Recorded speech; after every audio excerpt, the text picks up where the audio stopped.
आज जिस तरह का प्रोग्राम ये मोका में एक सेमिनार रखी, सरकारों के खिलाफ भी हमारे मूवमेंट चलते हैं, उनसे डिमांड भी रखते हैं, लेकिन खेती किसानी गांव कैसे बचेंगे उस पर भी ये सेमिनार रखी और जो हमारे एक्सपर्ट हैं उनको बुलवाया, किसानों से रूबरू करेंगे और दोनों चीजों पर बातचीत होगी कि हमारा संघर्ष भी जारी रहेगा और समाधान भी जारी रहेगा।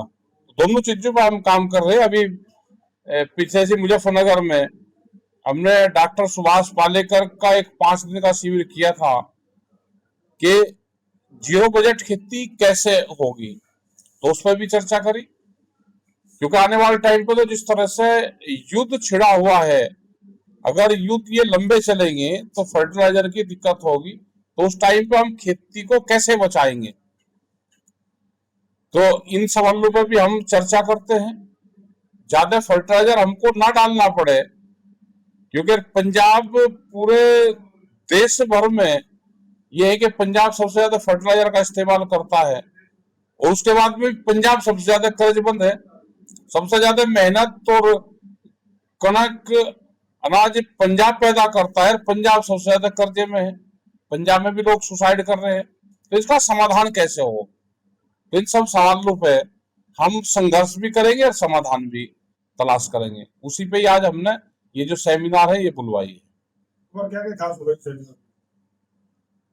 चर्चा करेंगे, एक्सपर्ट लोग हैं और लोगों के सुझाव भी लेंगे। इसमें खेती में लागत बढ़ रही है, इसको लागत को कैसे कम करा जाए, हमको भाव कैसे मिले।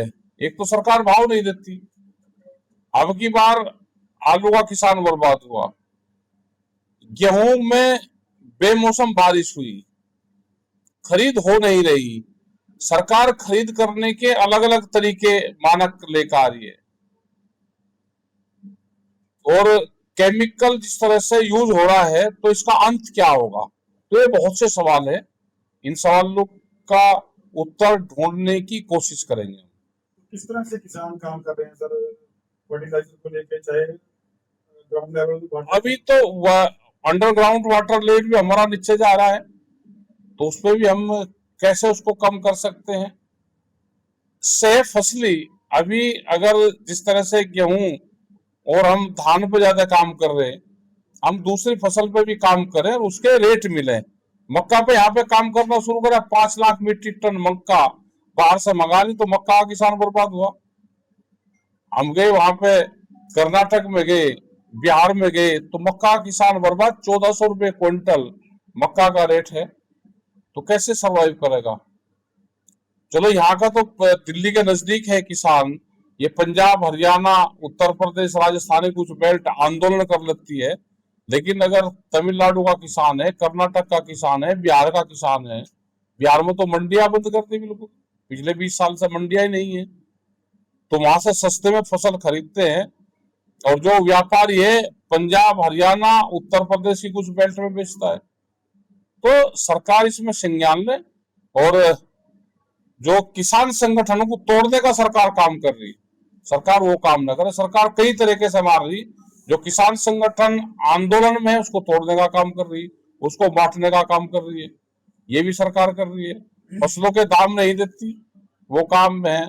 अभी फसलों का नुकसान हुआ, हमने कहा कि एकड़ को इकाई मानना जाए, खेत को एकड़ को इकाई मानना जाए, जिसका नुकसान हो गया उसकी भरपाई सरकार करे।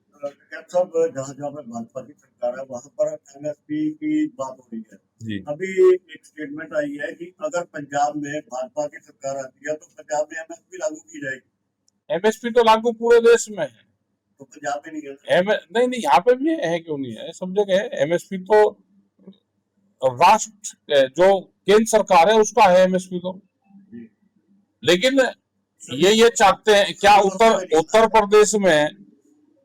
प्रदेश में भी भाजपा की सरकार है, वहां खरीद करवा दो। हरियाणा में बीजेपी की सरकार है, वहां आंदोलन कर रहा है, कल रास्ते जाम होंगे।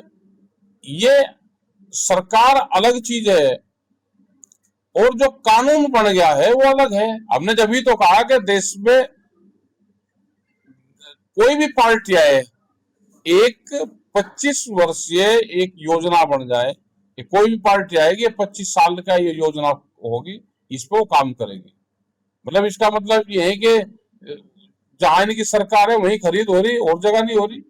करण चौक ने जो बयान दिया अभी 2 दिन पहले उनका बयान आया कि जैसे हरियाणा में किसानों को एमएसपी मिल रहा है सभी चीजों पे, अगर पंजाब में ये भाजपा झूठ बोलते हैं ना, झूठ बोलते हैं। इनसे तो बड़ा झूठा कोई यही नहीं।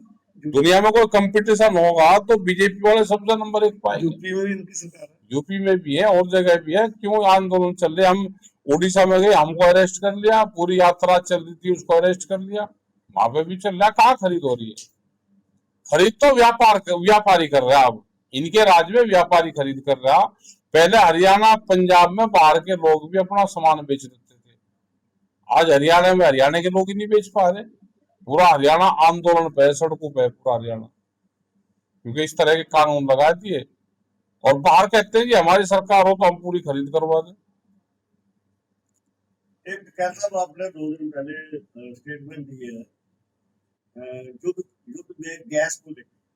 हाँ जी, आपने उसमें ये कहा कि कोई भी रात को भूखा नहीं सोता है, ये गैस की ब्लैकमेलिंग सरकार करवा रही है। बिल्कुल करवा रही है। इसको शॉर्ट दिखा दे के बहुत शॉर्ट हो रहा है, लाइन लगवा दी। जैसे ही लाइन में लगे लोगों ने ब्लैक मार्केट में चला गया। गैस तो आ रही है ना, सरकार तो कह रही है कोई किल्लत नहीं है। कह रहा कि किल्लत है कहाँ भाई? जनता लाइन में लग गई और भ्रम फैला दिया कि कमी है। लोगों ने जिसके 1 सिलेंडर था उसने भरवा लिए, 2 भरवा लिए, ब्लैक मार्केट में भरवा लिए। भाई जिसको जरूरत नहीं थी उसने भी 1 सिलेंडर ब्लैक में भरवा के घर पर रख लिया। ये ब्लैक मार्केट में चलेगा। ये धंधा करने का इनसे बड़ा बिजनेसमैन कोई नहीं है। इनसे बड़ा बिजनेसमैन नहीं है। धंधा करने का ये रास्ता निकाल दिया। ये कौन भ्रम कौन कर रहा है? और हम तो सरकार के लोग भराते जिनको व्यापार कर रहा है। ब्लैक मार्केट पे कहा ना कि रोज खाना तो रोज बनता है घरों में, वो कोई मैं ये कहा कि कोई आदमी ऐसा बताओ कि जिसके घर में खाना ना बना हो। ठीक है जी, लेकिन खाना महंगा हो गया, उससे दस दें जी 2000। खाना महंगा हो गया, वो ब्लैक मार्केट में गया, ब्लैक करवा दिया। लोगों ने 2-2 हजार रुपए के सिलेंडर भरवाए। क्यों भरवा रहे हो भाई? ऐसा ही खाद की कालाबाजारी होती है, खाद की कमी दिखाते हैं। कोई खेत ऐसा नहीं है जिसमें खाद ना पड़ा हो, लेकिन वो ब्लैक मार्केट में चला गया। जो 250 रुपए का कट्टा था वो 600 का बिक रहा है। और हम अंडमान निकोबार गए, वहां पर तो जो डीएपी का कट्टा है वो 6-6 हजार रुपए का है। ये ब्लैक ब्लैक करने में तो माहिर है ये सरकार के लोग। आपका कहने का मतलब कि जो ब्लैक मार्केट है वो सरकार को सरकार करवा रही है, उनके लोग करवाते हैं।